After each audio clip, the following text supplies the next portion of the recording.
Hey friends, welcome to another Nolan Rossi podcast.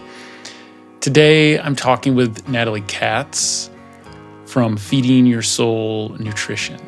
Natalie is a registered dietitian and nutritionist, and I wanted to talk to her to have a different perspective about wellness, diet, and finding a new relationship with food, with movement, and with your body. I'm on week 8 of my 90-day body transformation, and by and large, things are going really well. I'm just in my plan, in my system, in my mode, and things are working, and I feel great. This conversation with Natalie was incredibly helpful for me. I didn't expect it to impact me as much as it did, because I've been curious about finding this line between intention and perhaps obsession when you have a goal or a strategy or a plan in place. And talking with Natalie really helped me to focus in and redefine the why of this 90-day period for me. This conversation illuminated even my own language and biases that I have around these concepts of wellness and health. It was a reminder that this journey that I'm on is an individual's journey, and it's as unique as each of us. All right, then, let's get into this conversation with Natalie Katz. Natalie, thank you so much for having this conversation with me. I'm excited to explore things through your perspective and your experience. And I was wondering if on the outset, you could explain how Feeding Your Soul came to be and maybe what's unique about the way that you do your work. Yeah. The practice, Feeding Your Soul Nutrition, came to life in 2017.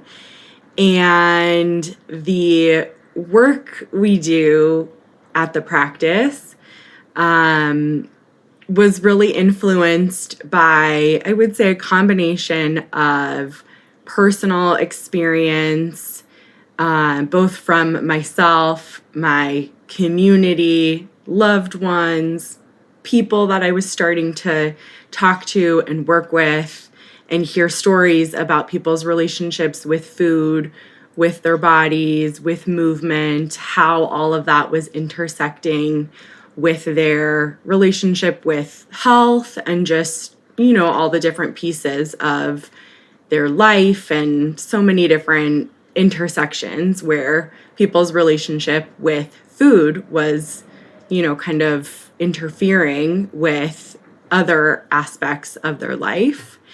My professional background has always been as a clinician in the eating disorder field specifically.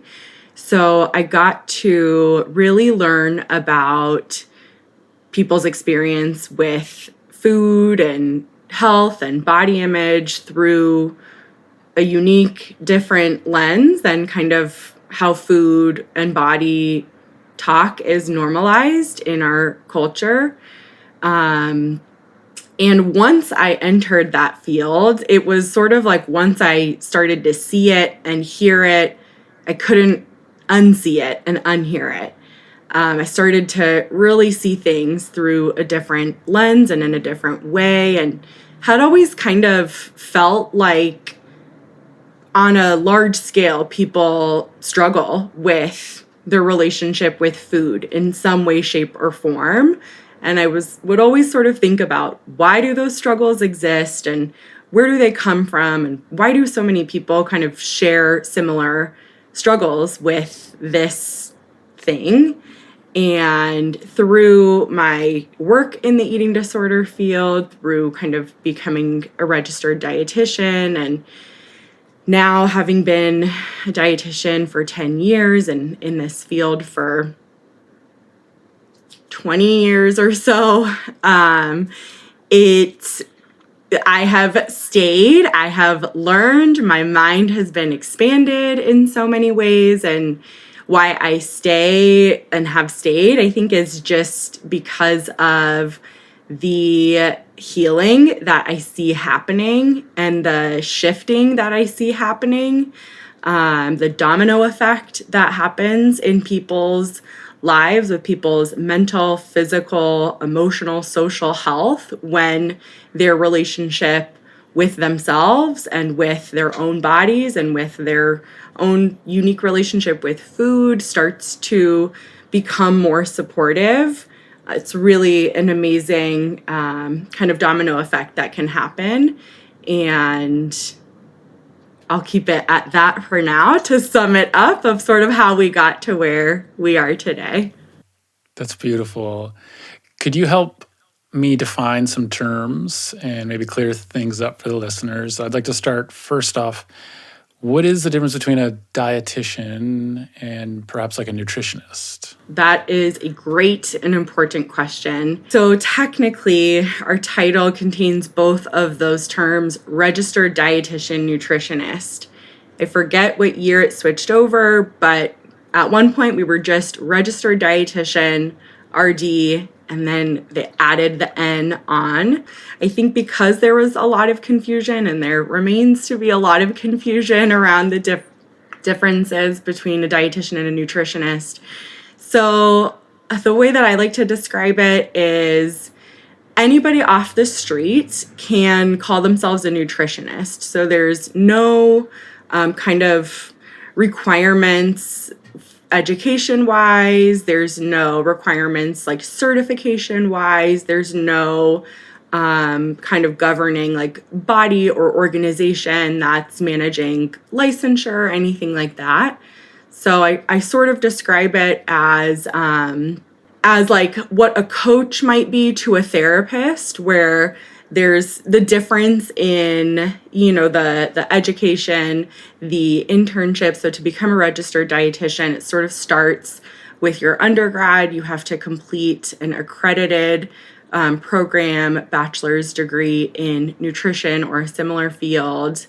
And then you have to go on to complete a dietetic internship program, which is about a 9 to 11 month program, pretty rigorous, similar to what I've heard a medical residency is like. So you're rotating through different rotations, both in the hospital, in a community setting, in an outpatient setting, food service. So you're rotating every 1 to 3 weeks, kind of dipping your toes in a lot of different nutrition ponds. This year, actually in 2025, they just added the requirement of also needing to get a master's degree in nutrition or a related field, which has pros and cons. It's been a controversial addition, mainly for the cost inhibitants that a lot of people, it was already cost inhibitory to complete an undergrad, an unpaid, for the most part, internship, now to add on a master's. And then you take a national exam that you have to pass to then earn that credential as a registered dietitian nutritionist, and complete 75 continuing education credits every 5 years to keep your license active and in good standing. Nutritionist, to my understanding, you can get a certification for it. There are programs out there, but none that sort of follow that same pathway of becoming a registered dietitian. So it's a much more rigorous, thorough journey to become a dietitian. Yeah, and kind of the meat of it, no pun intended, is around the term is medical nutrition therapy, whereas, so we're learning a lot of the nutrition interventions and recommendations for a whole host of different medical issues specifically that have a nutrition component. So thinking of things like diabetes or chronic kidney disease or cancer or congestive heart failure, so on and so forth. We're learning a lot about the nutrition impact, the physiological impact, and then how to provide nutrition support in those situations. Now I'm curious about this language around disordered eating and an eating disorder. How do you pick apart these things? Is it about a clinical description of it versus, I don't know, a more layman's description of what might be going on in someone's relationship with food? Another really great question. What I appreciate about these questions too is that most people have them. And so it's really helpful to, just be able to talk them through. I believe that eating and our relationship with food exists, kind of across this spectrum. If you can imagine, on one end of the spectrum, a person maybe has what they would identify as a neutral, positive, easy, fluid, flowing, intuitive, connected relationship with food. On the other end of that spectrum is, maybe a person who has a diagnosed eating disorder, who's maybe struggling at the highest level of acuity with a diagnosed eating disorder. And then there's everything in between. So, which we don't have, necessarily the language or terminology for every position in between, but I think a couple of distinguishing factors. So, eating disorders, the diagnoses are identified in the DSM manual, which is more on like the mental health side of things in terms of diagnostic criteria. And they have been in the DSM for a while. The criteria for meeting a diagnosis of an eating disorder has changed over time, evolved over time, in my opinion, still has plenty of shortcomings and plenty of things that will never capture, the full experience that people have with an eating disorder or with their relationship with food. And also, not everybody has the privilege of being able to meet with a provider who has that knowledge and expertise and experience to be able to diagnose, to be able to have that conversation about, hey, this is something you might be struggling with or experiencing. So there is sort of that, the criteria that exists, it's identified in the DSM, and it is misunderstood. The DSM and the criteria have shortcomings. And do not fully capture and encompass the experiences that people have. I think the most common way that people think about disordered eating is that it's a less acute or less serious version of an eating disorder, which I think, may speak to like the stigma that we have or the vision that we have when we think of a person who is living with an eating disorder, which, newsflash, you can't tell if somebody has an eating disorder by looking at them or by scanning their body or looking at their body. But I think that's part of sort of the misinformation or the stigma that exists is disordered eating is the less serious, less acute, less interruptive version of an eating disorder. But in reality, a person may be struggling mentally with the same frequency, intensity of thoughts or behaviors or actions as someone who has a diagnosed eating disorder. So it definitely gets blurry and murky. You're laying out an observation that I've had for a while, that it's like, you can have someone who has a healthy, quote unquote, looking physique. And then you might, on one end, and then you might have someone who, from a physique standpoint, is unhealthy, But both people can be struggling equally with their relationship, with ideas of control or perfection. I'm curious, from your experience, from your perspective, is the same thing going on with those two individuals at the core, or are there different motivations and just different things going on behind the scenes?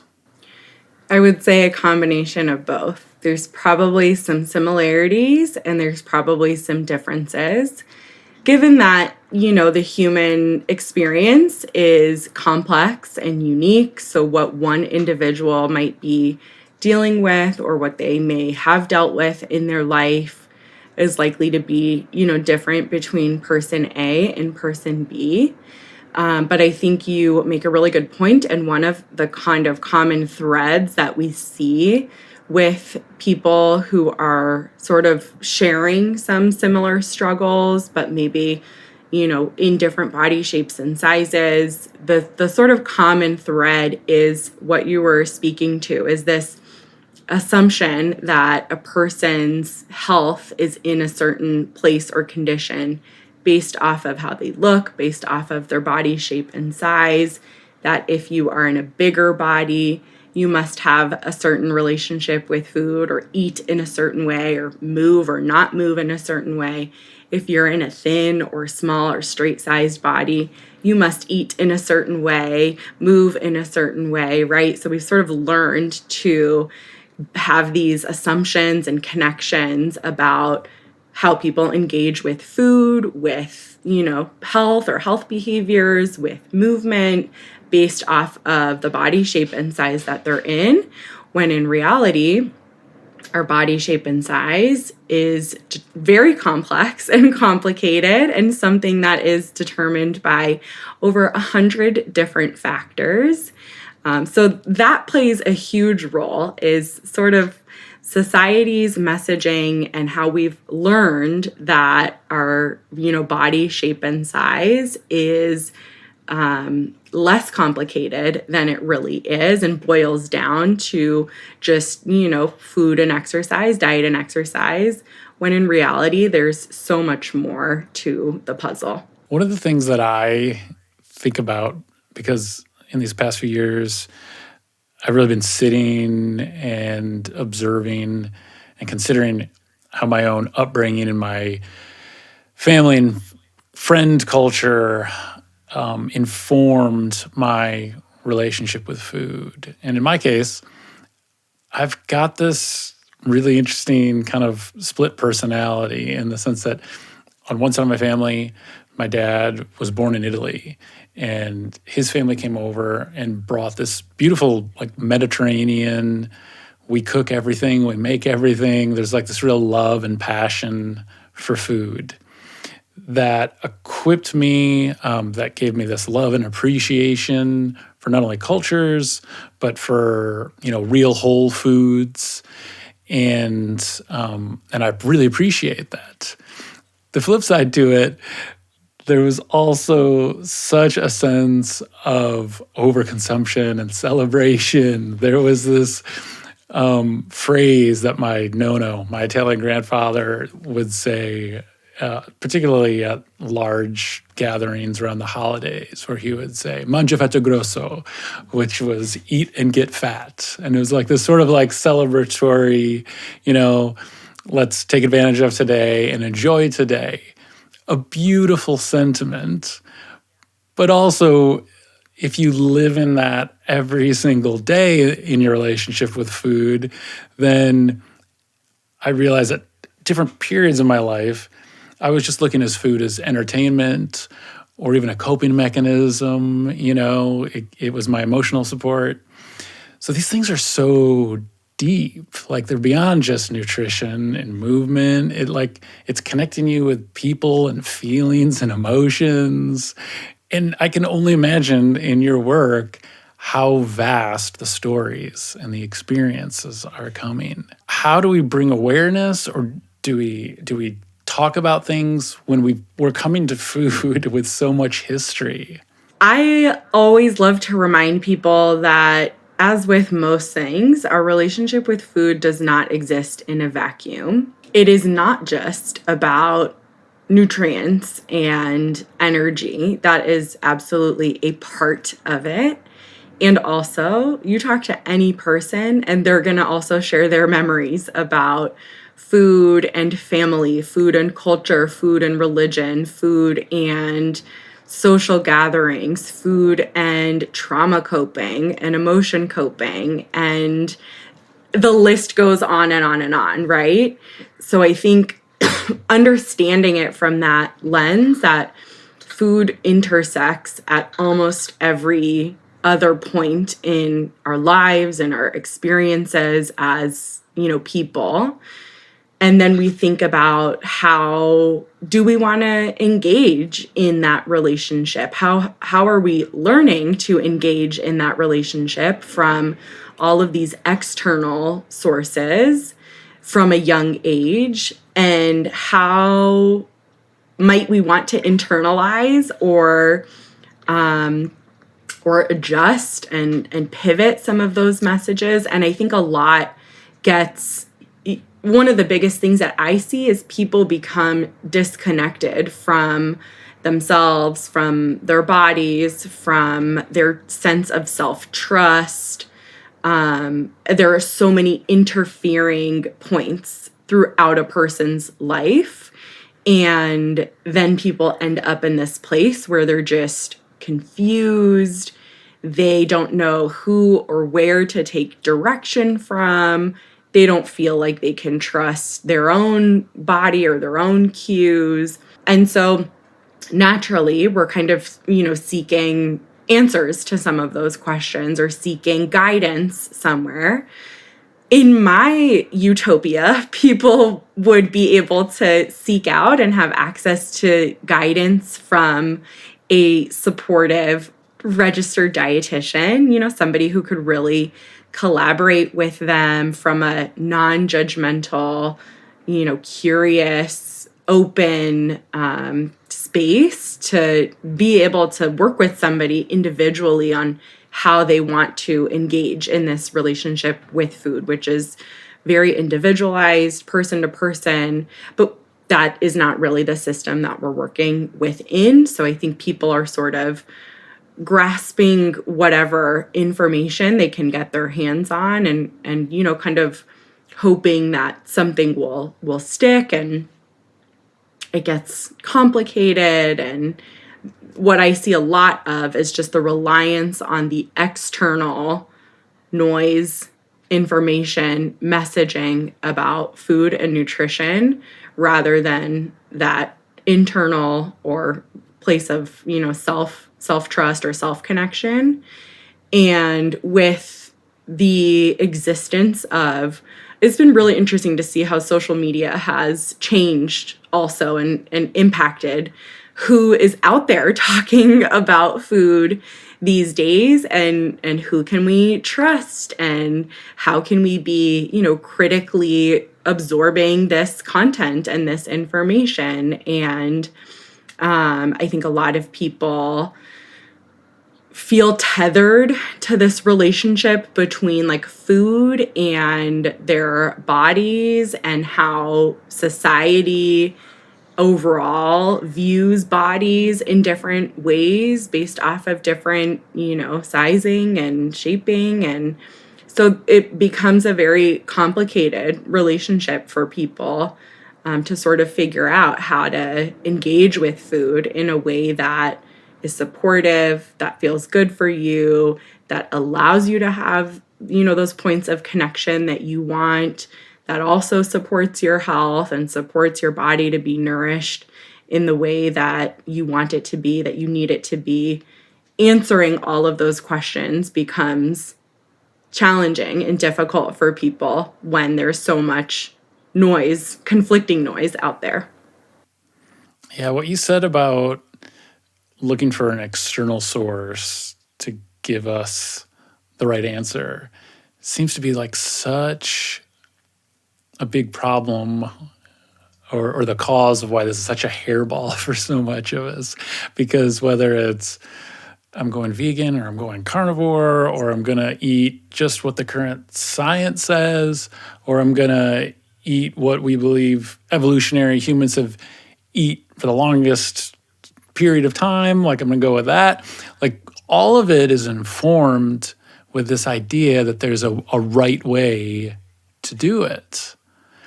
And it's like, I know in my own experience, I've I realize that I've had the most growth once I am detaching myself from this idea of the right or wrong way. It's really about stepping into your own power and sometimes experimenting yourself and figuring out what's right for you. I wonder if like any of that resonates with you. Yes, I think a lot of what is going to be right for you and also what's right for you right now may not be what's right for you down the road. So allowing there to be flexibility and fluidity. I also oftentimes will pose the question to people of what's your motive? What's your intention? Why are you wanting to explore this way of eating or cutting out something? And what are the potential risks, costs, compromises that may come from these changes or that exploration? I think, the intersection of body autonomy comes into play a lot. People ask about that a lot, right? Don't I have the autonomous decision-making power over my body and what I do with food and what I do with my body? Yes, absolutely.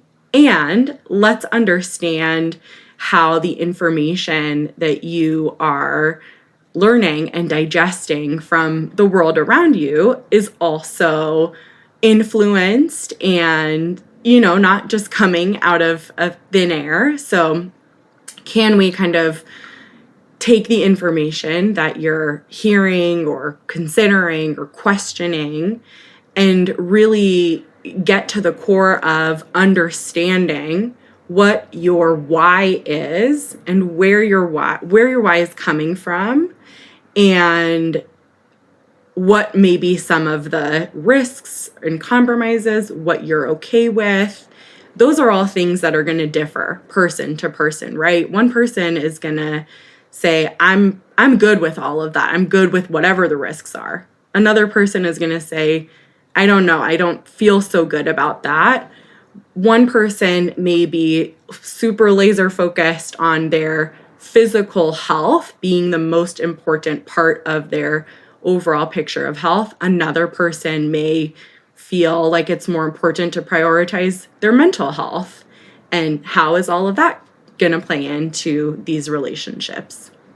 I've heard it said that anywhere between 2/3 to 3/4 of people that diet end up failing or going back, putting the weight back on, going back to the way that they eat. Why do you think that is? Well, I think the simplest answer is that diets are created to fail. They're created to not work so that people continue to engage in dieting and in that culture, in that industry. It is a hugely profitable industry, over $1 billion. The diet and wellness industry combined are hugely profitable industries. So there is, unfortunately, money to be made at the end of the day. But if you think of a lot of, the bigger dieting companies out there, they're profiting companies at the end of the day. So it's a business. And unfortunately, it is a business that kind of intersects with, people's well-being, and kind of uses the vulnerability of people of wanting to be healthy, feel good, whatever, person might be seeking. And it gives people that sort of answer. What we were talking about before is, a diet is typically very rigid in that it will tell people specifically what to eat, how much to eat. There may be caloric, calculating, measuring, tracking, things like that. And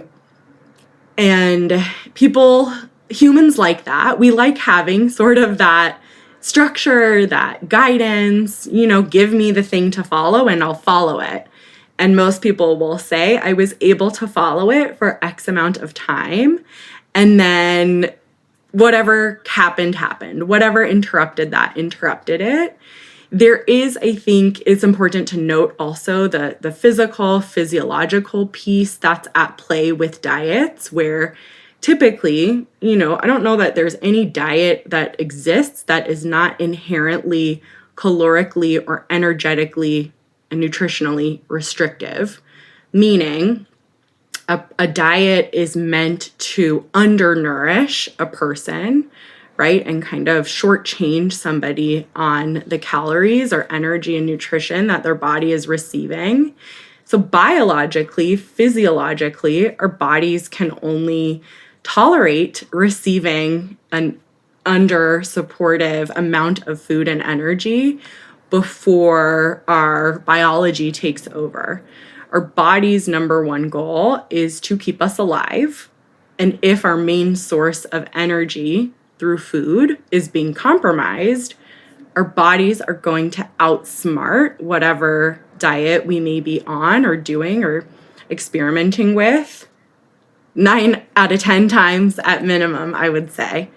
So it's kind of the combination of the way that they're made to not be long-term. Otherwise, why would a person need to go on another diet or another diet or another diet? And then there's the biological, physiological component where our bodies see and sense that undernourishment as starvation, as a threat to survival. And our bodies kick into high gear and start to go into somewhat of a conservation mode. And then we sort of see the effects of that, which oftentimes come with the strong urges to eat, where we may see that binge eating come in, or what feels like binge eating or feels like overeating or out of control eating, sort of in this response to the under eating that came from the diet. Okay, so acknowledging the, I'll say, predatory or just the product-based nature of some of these diet companies and some of these approaches on one side. But then on the other side, you might have someone who has just been diagnosed with type 2 diabetes, where the doctor is telling them, you're either going to be on medication or you need to make some lifestyle changes. So that person is in a situation, well, if they choose to adjust their relationship with food and movement. And so how does that person make some change without falling into the trap of the diet culture that you're speaking about? Such a good question. And I really appreciate being able to talk about and share this stuff, because it is such a common question that people have, right? How can I take care of myself, take care of this health problem that I have? What are my other options, if not sort of this other thing you're talking about that seems to have some harmful elements, some consequences? Does that mean that I just don't have any other options? And so that's really where a non-diet or a weight neutral, weight inclusive approach to nutrition support and medical care and support comes into play. So sort of what you were speaking to along the lines of lifestyle changes or behavior changes, mindset changes, relational changes that don't require a person to compromise their energy, nutrition intake, or compromise their relationship with movement and have it be punitive or rigid or something that they despise doing every day, but are doing it because they feel like they need to do it, right? So the other option is to create supportive, health-supporting relationships with food, with movement, with these things that we have, maybe some individual control or autonomy over within the systems that we're living in that will impact people's individual access to those behavior changes in different ways. But can we how can we get creative, right? And kind of think about, and really, I think it challenges us as clinicians to get to the root of how we can help somebody, right? I'm not helping somebody as a dietitian if I am compromising their energy and nutrition intake, knowing that it's going to backfire, right? So how can I actually help this person? Where are they starting from, both mentally, in their thoughts about food and movement? Where are they starting from behaviorally? What has their history been like with their relationship with food and their medical history and their family history and all of that stuff? And what are the actual interventions that we can work on together? So some of those things might look like eating more consistently throughout the day, making sure that a person is pairing different macronutrients or different food groups when they're eating, talking about movement through a supportive lens, a fun lens, a what feels good in your body, what do you have access to, what have you been wanting to try but maybe have had some barriers in getting out there. So from my angle, we're really getting to the root of the things we can change and we can have some intervention on. And wonderfully, the research and science supports that these behavior changes can have hugely positive impacts on different biomarkers, on different health conditions, whether or not a person's weight is changing. So we're kind of back to where we first started our conversation of making these, assumptions about people's body shapes and sizes. You don't have to lose weight in order to manage your diabetes. You don't have to lose weight in order to manage whatever health condition you have going on. In fact, the focus on that weight or weight loss may be getting in the way of making actual supportive, sustainable behavior changes. I think that's a really good point that I haven't considered before, that weight becomes this all-inclusive basket, that if you just do that, then it solves all these other issues. But it's in many ways like the diet company product. The answer is out externally out there.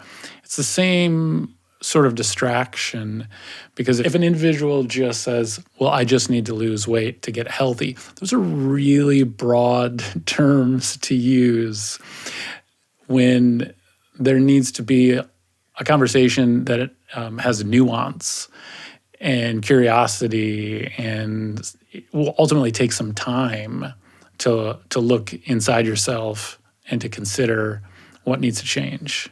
Yeah, definitely. And people have different levels of different access to different care, right? So what one person may have access to is not going to be the same as what another person has access to. So I think the nuance is super important and the individuality is super important. What my work looks like with one person is never going to be replicated with another person.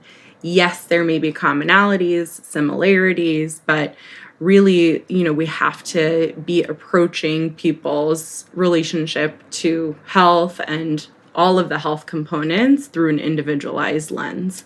All this seems like it's asking the individual, it's asking us to have a more intimate relationship with our own body, and you could talk about it as self-acceptance or love for yourself. I wonder how you might describe fostering this quality within your clients so that you actually can move forward if you're wanting to make a shift, or maybe you have to make a shift because of a medical reason. Yes, it is challenging and it is possible. The reason why it is challenging is because of the systemic issue of weight stigma, right? So if a person, talking about body acceptance or self-love or body positivity to a person in a thin or straight-sized body who doesn't struggle with maybe the same access issues, access to clothing, access to seating, access to spaces, right? So it is not the same experience in the world around us that people in different body shapes and sizes have. And I think it's really important to speak to that and acknowledge that for a person who experiences more of the weight-based stigma discrimination, the hill to climb is steeper, because there likely will be more stigma that a person is experiencing. That being said, it is not off the table for a person in any body shape and size to continue to try to work on building that voice of respect, of kindness, of love, of neutrality, of acceptance. And I throw out all those words and terms because different things land with different people. So for some people, acceptance is just way too far off to resonate with them, but they can resonate with, yeah, I do not speak kindly about myself. I do not speak kindly about my body. And that feels a little bit more workable than accepting my body in a world around me that reminds me every day they do not accept my body. Or body acceptance may really resonate with somebody else, right? Somebody who has a different experience and may feel more connected to kind of that term or that phrase, that experience. So I think it's important to acknowledge the impact of the, weight stigmatizing world around us, that very directly impacts people's individual journeys and experiences with their bodies, and to also keep a lot of options on the table for, what maybe the goal is or what the work is that people feel connected to. It doesn't have to be limited to just one thing. And I think the other important thing when we think of acceptance, this comes up a lot in the work that I do, is there is a very common grief process that most people go through when they're doing body image or body connection relationship work, right? So when we think of the grief process, acceptance is the final step, not the first step. And why would it be any different in this relationship with ourselves, relationship with our bodies? When you start to peel some of those onion layers back, you can hear and see and feel people's anger and the bargaining and the denial and some of those earlier steps and stages of grief that are really important to allow room and space for before we rush into the acceptance or the respect or the kindness or what might be on the other side. I've got a question about what a healthy relationship with food might look like. And again, I'm just going to give two pictures of extremes, perhaps, of someone who is really controlling, who is used to calorie counting and looking at their macros and considering even their micronutrients, and all nice and beautiful things to do, but they're living in such a constrained way that they feel a stress and anxiety around food. Then on the other end of the spectrum, it might be someone who's eating fast food all the time, processed food, really unconscious, not thinking about what the effect of what they're consuming is doing to their body. In such extreme feelings that people have about food, how do we rest and actually experience a healthy relationship with food? It is a hard question to answer, and one that I also encourage people to explore for themselves, because what I may think and feel and define as a healthy relationship with food for myself, for my loved ones, for my neighbors and community may not be the same as the healthy relationship with food that they are defining for themselves. So I think it brings us back to this point of what's your why and what are the risks? What are the benefits? Have you given this any thought? Where does your definition currently come from? What's it influenced by? How is it supporting you, supporting the life you want to live, or getting in the way of the life you want to live? I think if I had to sum it up, a healthy relationship with food keeps in mind the whole person. So we're moving away from anchoring health around our physical body, our physical health markers, that is a piece of our health puzzle, but it is not at the center or the only primary piece, right? So we're kind of assessing our whole self. And ideally, a healthy relationship with food, I think for most people, has a level of structure and a level of flexibility and spontaneity. What amount of structure and flexibility people need to feel supported is going to differ person to person. Some people really need more structure in order to make sure they are getting adequately nourished throughout the day. Other people need more flexibility to make sure that they're not getting too caught up in the rigidity and the structure, but typically kind of a balance of structure and flexibility and fluidity and spontaneity, and that it allows you to be participating in your life in the way that you want to be. Something that I hear really often and common is the mental toll that a person's strained relationship with food takes on them.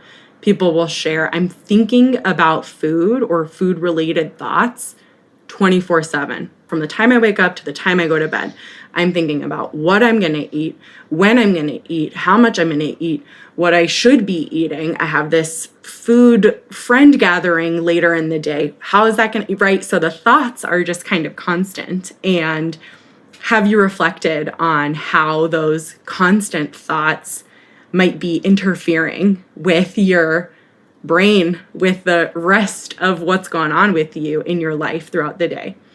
So those are, some key things that I would encourage people to give thought to and reflect on when they're thinking about what a healthy relationship with food could look like for them. Is it enough to say that a healthy relationship with food is just being okay with where you are and what your relationship with food is? Yes, I think it can become a project, an endless project for a lot of people. And again, if you want to choose to put your time and energy into that as your project, by all means, who am I to stop you? But is that really where you want to be putting your time and your energy into? I think a lot of people have not even taken the time to reflect on some of these elements of their relationship with food. So just starting that process of questioning, reflecting, exploring, being curious, with as little judgment as possible, who knows where that will take somebody. I want to go back to something that you said earlier, that you said in your work as a dietitian, you're working with medical diagnosis that have a particular nutritional component. This is something that you do. But it also seems to me that food is fundamental to who we are and our well-being. And so couldn't you say that food can have an effect on nearly any medical condition? That like by not thinking about that, we're not looking at the full picture. And I even mean more than nutritionally, right? Like back to your mental and whole body approach, like how you eat and how that's affecting your emotional state could be affecting, this medical condition that you have and what's happening in your physiology.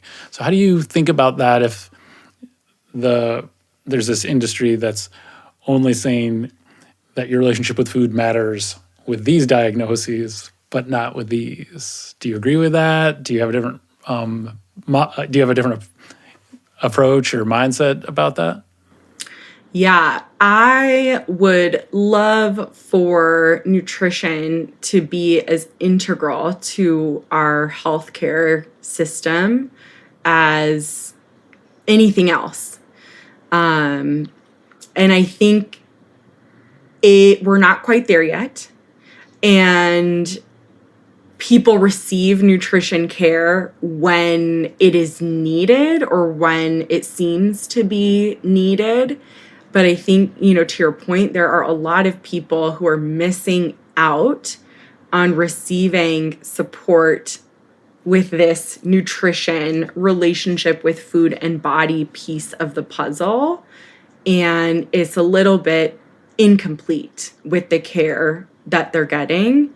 Even thinking of somebody with anxiety and depression, we know that those mental health conditions can negatively impact a person's relationship with food, right? If a person is experiencing anxiety and or depression, they may be having a harder time nourishing themselves.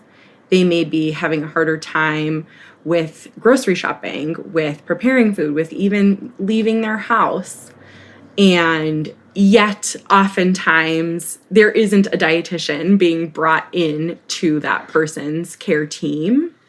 And I think a big reason is still just the lack of understanding of how integral a dietitian can be, and how important making sure a person has that nutrition, food support, and care can be to their overall well-being.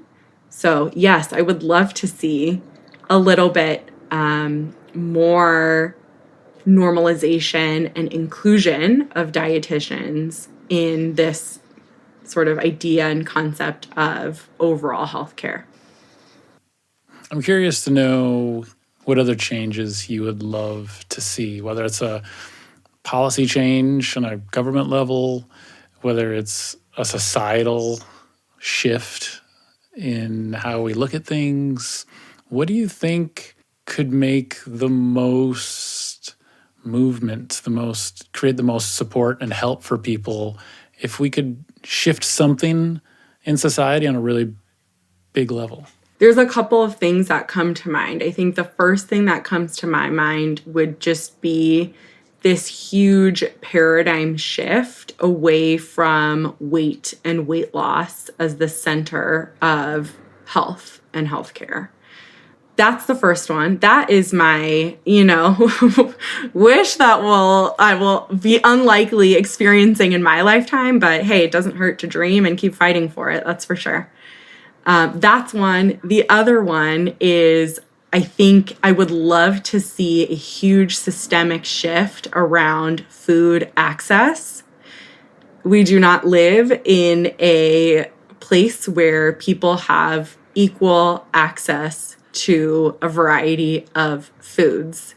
And that hugely impacts people's relationship with food, people's health issues, people's lives. So having equitable food access across the board, we have more than enough food for everybody to be nourished adequately Yet there are so many people who do not get the nutrition support that they need, who are hungry, who are, who have very limited access to different types of food. So that's another huge systemic shift that I would love to see, is just more equitable access to a variety of food across the board.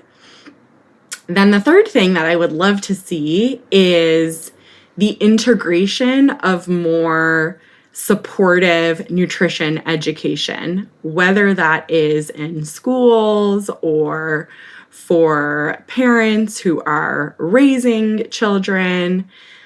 Nutrition kind of gets thrown in to the health curriculum in school, and it has not been updated in a while. So I think that we could use a huge refresh on the nutrition education curriculum and integrate it into, schools in a way that posits food as something that can be a hugely positive, supportive part of our life and of our health, rather than something to fear, or kind of planting these seeds of there are good foods and bad foods and healthy foods and unhealthy foods, but portraying it in a way that's more, that supports the building of a more positive food relationship from an earlier age. I love all of those. I would love to see those changes. Absolutely. Natalie, this time has been so good together. I so appreciate hearing your work and your heart and where you're coming from. I think it's much needed. If someone wants to work with you, how do we direct them to your work? Yes. I've also really appreciated this conversation, and always appreciate opportunities to just share about this work and this little corner of the universe. So thank you for inviting me onto the podcast today. I'm the owner of a nutrition counseling group practice called Feeding Your Soul Nutrition. We are a team of 8 registered dietitians, and we specialize in what our conversation has been about today. So really supporting people building a relationship with food in your body that serves and supports you with whatever you got going on. We're in network with most major insurances and able to offer pretty good coverage, which is great. You can find us on our website, is the best place, feedingyoursoulnutrition.com. And you can see our team there. You can get some more information. We have a Google form on there if you're interested in working with one of our dietitians. And you're welcome to also reach out to me via email. My email is my first name, Natalie, at feedingyoursoulnutrition.com. And what does working with someone on your team look like? Is this a monthly call? Is this a weekly check-in? How do you go about setting up a structured plan or approach? Yeah, there's definitely flexibility. We don't have like a one-size-fits-all approach, but we generally recommend, and depending on people's insurance and coverage, if it's unlimited or limited, that can inform the frequency a lot of the time. But generally, we'll recommend, if somebody is coming to us kind of ready to start getting into this work, starting off with more frequent sessions and support tends to feel better for people and get the ball rolling, get the process moving as you're building your skills, your knowledge, feeling more confident in your relationship with food. Then we start decreasing the frequency of sessions. So usually there is plenty to talk about in the beginning, and as things are moving along, we'll decrease the frequency. But different options for different people depending on what you're looking for. And are you only working with residents of California because that's where your practice is, or can you work nationally? That is also a great question. Primarily California. Every state has their own licensure laws, but so So there are other states that we can see people in. If you live there, we can always check on your behalf. Usually it's not a very taxing process to get licensed in another state. So if there's somebody out there who doesn't live in California listening and they're like, I really, really want to work with you, and your state has licensure, it's probably no big deal for us to get licensed in that state. We don't want that to be a barrier. We also have a pretty good network of connections with other dietitians, so we're also happy to make referrals or recommendations for somebody local if that works better. Well, Natalie, thanks so much for this time. I mean, I know that we could go on. There's so many other questions and things that have popped up even as we're talking, because this topic is so vast and it's so needed for people to have support to shift and bring more awareness. And I'm just thankful for the work that you're doing and thankful for the time that we had today. All right, that's it for today. Thank you for listening to this conversation with Natalie Katz. There's going to be links in the show notes if you're interested in reaching out to her and working with either her or someone in her staff.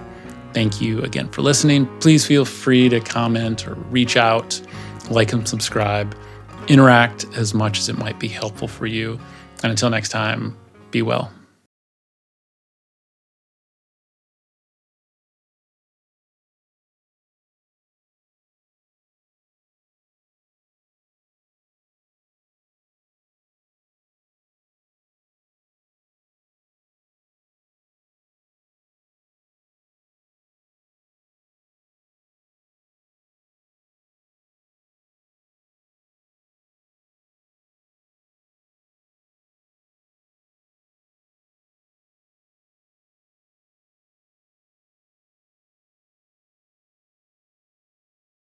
Thank you. Great conversation.